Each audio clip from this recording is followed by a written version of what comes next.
El prólogo de Ohrid, 27 de diciembre.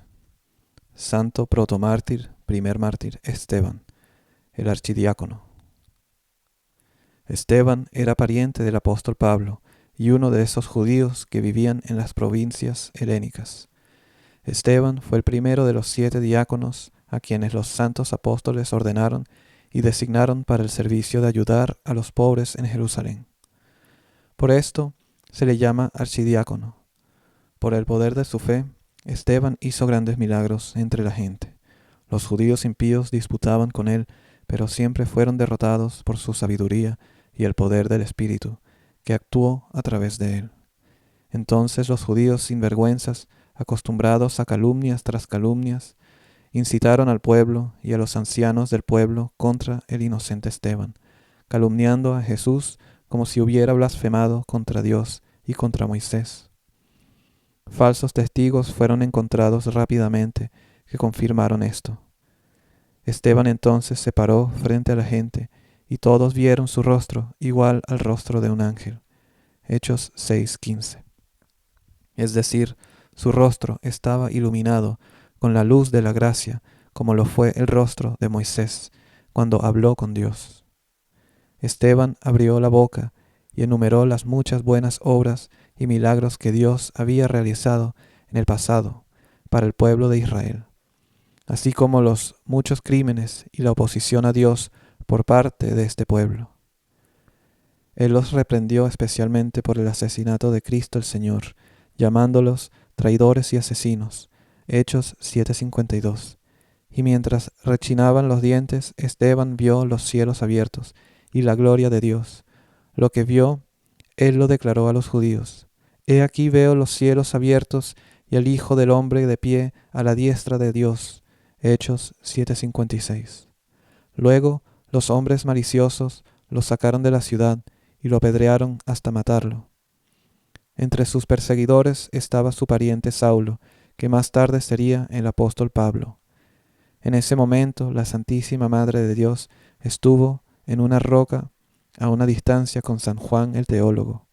Fue testigo del martirio de este primer mártir por la verdad de su Hijo y Dios, y oró a Dios por Esteban. Esto ocurrió un año después del descenso del Espíritu Santo sobre los apóstoles.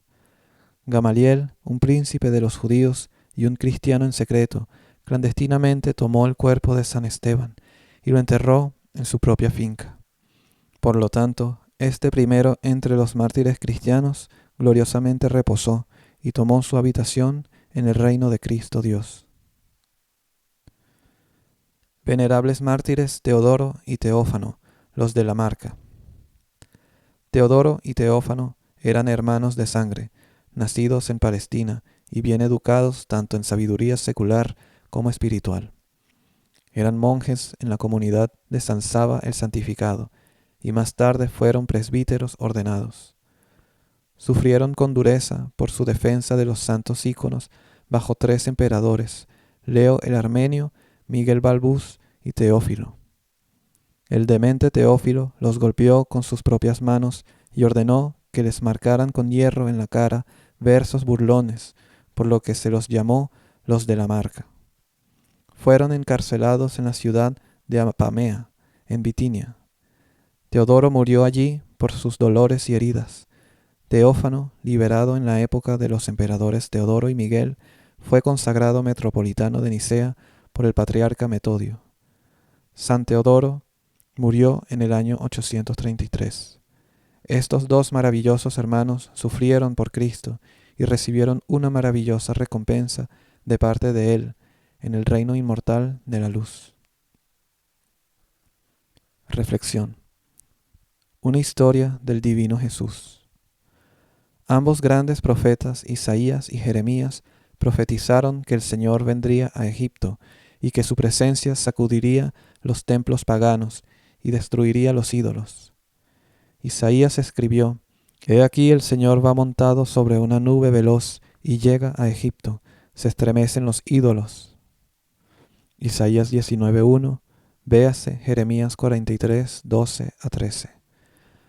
Cuando los refugiados divinos llegaron a la ciudad de Hermópolis, el Cairo, se acercaron a un templo pagano y todos los ídolos de ese templo cayeron de repente y se hicieron añicos. San Paladio escribe sobre esto en su historia de Lausiac. Vimos el templo pagano allí, en el cual todos los ídolos tallados cayeron al suelo ante la venida del Salvador. En cierto lugar llamado Sirín habían 365 ídolos. Cuando la Santísima Virgen entró en ese templo con el niño divino en sus brazos, todos estos ídolos cayeron y se hicieron añicos. Todos los ídolos en todo Egipto cayeron de la misma manera.